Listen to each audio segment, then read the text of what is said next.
All right, welcome back. A lot of things going down in the world of athletics, just the way it's going on in football and cycling. But we hope that everything will be sorted out as soon as possible so that the integrity of the major sports will not be called to question. All right, we're on the home stretch now, and we've made a change. Tolu Omonteni has left, but I have the pleasure of having these two guys with me. Julian Ajunwa sitting right next to me, and Cosmos Chukwemeka, who's gradually becoming a Tuesday tonic.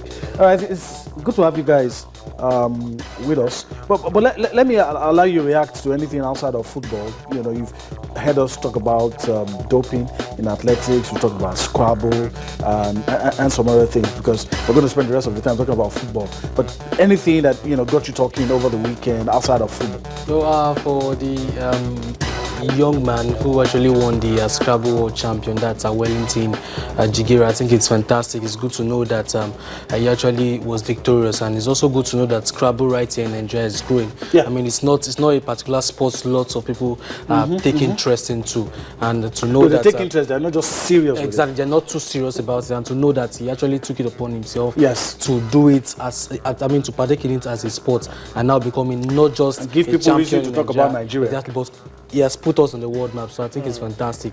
And for the doping allegations, I think the IWF is gradually becoming like FIFA. You hear corruption here, it's even worse than FIFA. So I think the likes of Lord Sebastian Coe, now he's the president, he has a lot of work. He has nowhere to hide. He has nowhere to hide. He has a lot of tasks, on his hands he needs to settle. And for Russia and their big president, Vladimir Putin, I mean, Russia is a country that's under a lot of pressure. Don't forget, some 3 years time they will host the World Cup, and then they will host some Diamond League meetings, along the line. So for Russia, I think lots of issues are to settle, but I just hope the major corporates and those ones are brought to justice. Okay, Cosmos, things outside of football that got you talking? Yeah, of course it has to be about Jibere that won. That is a world champion in Scrabble. I mean, that's one sport that we don't particularly talk about much in Nigeria. I mean, nobody even knew there was going to be. Most people didn't even know that there was going to be a competition like that. Then he's somebody that should be celebrated. Actually, put Nigeria in the world map, and we should talk about him. We should celebrate him, and the associations, and of course the National Sport Commission. Everybody that contributed one way or the other. Basically celebrate him. And Russia, Sebastian Coe has a whole lot of work to do. Has actually given the Russia Athletic Federation a week or so to basically answer to some of these allegations. Then they will then know what to do. Don't forget that Russia will be hosting some Diamond League. Big sporting events. Big sporting event from next year. Yes to come. If things like that is coming up, is something that they wouldn't want or they wouldn't like. But then because Russia is a big country, and because of all the controversy, there might be this talk of a conspiracy theory against Russia when it comes to sports, especially their issue on FIFA and all that. There's no conspiracy anyway. if you do the crime, you do the time. That's the truth. All right. Let's move on and talk about our dear Super Eagles. These days, we take everything seriously when it comes to football. but back in those days, you hear the name of some countries and you say, oh, let's bring out, let's go and tell Enyimba to play against them. But we don't do that anymore. But let's give you updates from the camp of the Super Eagles. What we can tell you as regards the 2018 World Cup qualifier that would incidentally take place in Russia. That we just talked about.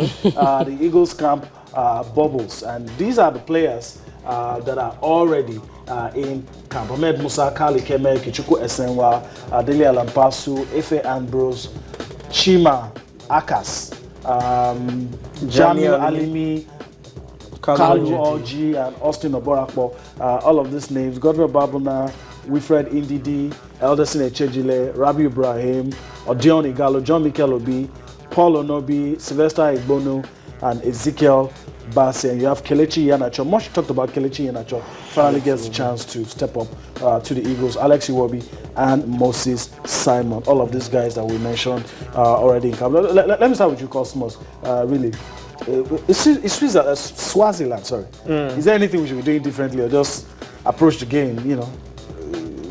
Just approach the game, or take it seriously, plan as if you're playing against Take it Brazil. seriously and play as if play as if you're facing Brazil, and because you talked about back in the day when if a small country comes and we could just beat them anywhere, whether we prepare or not. But then this is football, and Nigeria has learned a whole lot of lessons. First lesson was prior to Germany 2006 when Angola came out of nowhere and upstate Nigeria, qualifying in place of Nigeria, and it has always happened like that. Even in the last Nations Cup qualifier, the so-called small countries when it comes to football in Africa has really taught Nigeria a big lesson. So as far as I'm concerned, we should take it very, very seriously. Try to play as if it is Brazil you're playing. Okay. You know, just make sure that you qualify to the next round of the qualifiers. I think that just it basically. I mean, you know, I don't want to say this. A lot of people will not like me saying it, but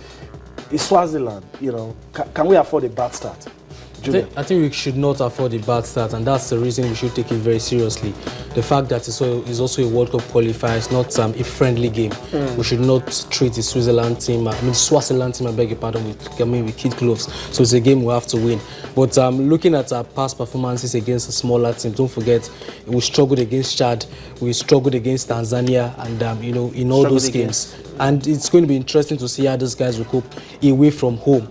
Our performances have really not been good. Even at the height of our powers, it must be noted, even the glory days in 93, 94 that most of us, you know, talked about. The away games were really, and if you look at African football for me has evolved. He spoke about 2012. 2012, we were not at the Nations Cup. Cameroon were not there. Egypt were not there. In fact, Egypt has not qualified for the last 3 Nations Cup. So African football as a whole has evolved. In the last round of Nations Cup qualifiers, Sierra Leone played against Ivory Coast right here in Lagos and he ended goalless with the star-studded Ivorian team who are the defending champions of the Nations Cup. So I think African football is really not what it used to be before. The smaller teams supposedly have been able to stand up and be counted. So we should treat that game very seriously and we should just expect a positive result. It's not 3 points. We need to win and win well because it's a two-legged affair. And Cosmos, anything to add? You're thinking, I mean, just go there and get the job done. Yeah, as far as I'm concerned, go there, get the job done. It's really going to be a very difficult one. I mean, Swaziland actually, they did play well to get to this round, and they're going to be playing against the Super Eagles of Nigeria. They want to give. Trust me, if Swaziland mistakenly, well, let me don't use the word mistakenly. If they win, it's going to be big news for them. Yeah. You remember qualifications for France '98? Nigeria had already qualified, but then Nigeria had to go to Guinea in Conakry to play against the Guineans. They won by 1 goal to nothing, and it was a national celebration for them. So if Swaziland does that this time around, it's really going to be a huge one. The same way Sudan won and against the Super Eagles in the last qualifiers, and it was huge as well. So for me, I feel that Nigeria should just go there. I feel this is a very good squad. They should go there, matches on Friday, go there and try as much as possible to win. Then come back and just play and win too. I don't know. I mean, I want us to be on the same page. Is it too much to ask that you travel away, even though you don't really have a good away record? But is it too much to ask? Let me start with Julian. That go and do the job. It's Swaziland. Go and do the job. Is it too much to ask? I mean, it's not too much to ask because it's a game we're duty bound to win. I mean, like I said, it's not a friendly game where you want to field a weakened side and you expect, to get results. It's a game that the best players have to step up. The big players have to step up, and as much as they're stepping up, rather, the performance must be on the pitch. Likes of Mikel, Onazi, and all other players who have been invited. Even the much talked about young ones. Exactly, even the young ones, the Kelechi Iheanacho. Imagine if Kelechi Iheanacho was a Simon, Alex Iwobi. If those guys get their chance, they should grab it with both hands because Olise will definitely be in charge of the game, and they want to win future call-ups. So the future is right now, and we have to start winning games because in the rankings, trust me, the rankings will definitely come to play into this as fast as the next round of qualifiers is concerned. Talking about Coach Olise, let me quickly put this to Cosmos, Chukwuemeka, and everybody listening to us and watching tonight as well. From the game against Swaziland, can we now begin to judge the coach and say, okay, this is how I can rate your performance. The honeymoon is over. From this stage, I want to start, analyzing your matches minute for minute, second for second? I think pretty much. For me, as far as I'm concerned, I've been analyzing the game ever since they played that first game in Dar es Salaam against Tanzania. That game was actually very, well, we could say it was a beginning, but then it wasn't like a good beginning. They played a friendly afterwards in Port Harcourt, and it was a good game too. But mistakes here and there, we could see the intention of Sunday Oliseh and